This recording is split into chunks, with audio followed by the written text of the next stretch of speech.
All right. I'm going to give you 3 reasons why we need to thank God for 2 jihadis. Come on over here. Look, 3 reasons to thank God for 2 jihadis. Sounds kind of crazy. But ever since 9/11, September 11, 2001, a small group of American patriots in the private sector have been fighting and exposing the Islamic Jihad attack in the United States and actually all throughout the world. And as we've been doing this, about 13 years ago, we formalized a smaller group of us into the United West. And for all these years, we've been tracking down bad people who want to confront our society, our culture, from an Islamic point of view, destroy America, either with bombs, bullets, or an ideology. And it's been tough work because we're always viewed as the bad guys trying to go after just people from a religion of peace, all of that.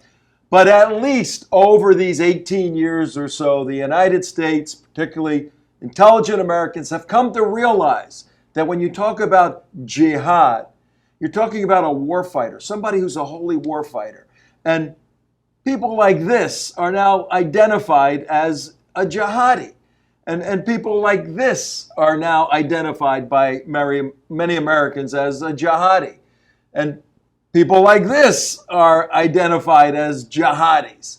So there's been a progressive development of education and understanding.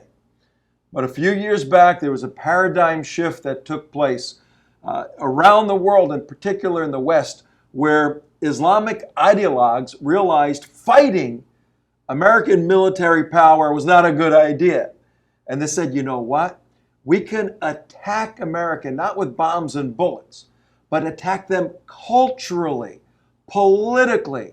We can infiltrate their system, insinuate ourselves into their culture, their structure, their school boards, into their political systems.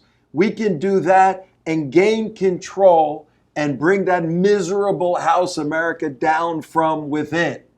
There was that sort of thinking. Now imagine if we had a hard time explaining to Americans what these guys were trying to do.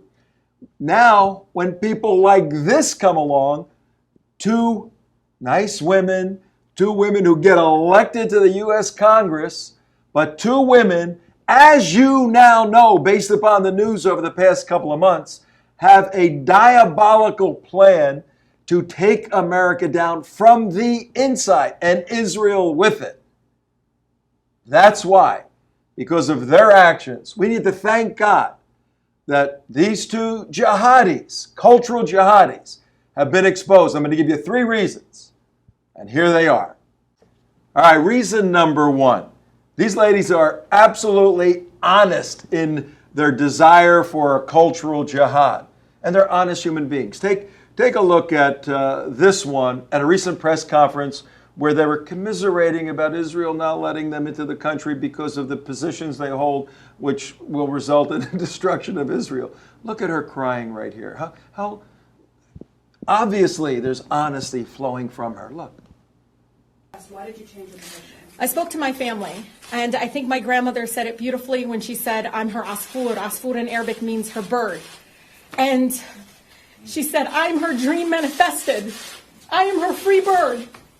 So why would I come back and be caged and bow down when my election rose her head up high, gave her dignity for the first time?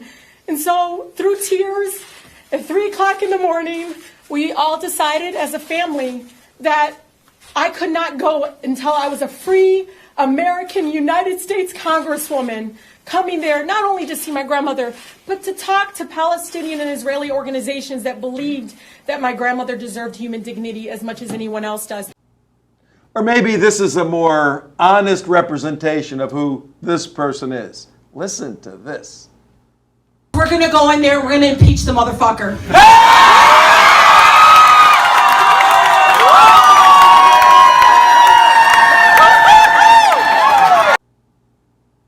Now, if you want to see real honesty, look at her leaving a candidate Trump rally when he was running for president.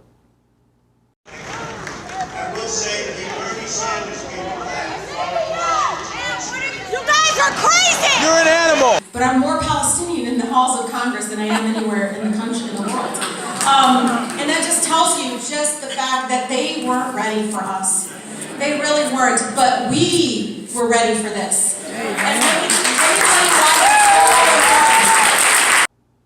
The bottom line, this lady is committed to implementing her cultural jihad from an Islamic point of view.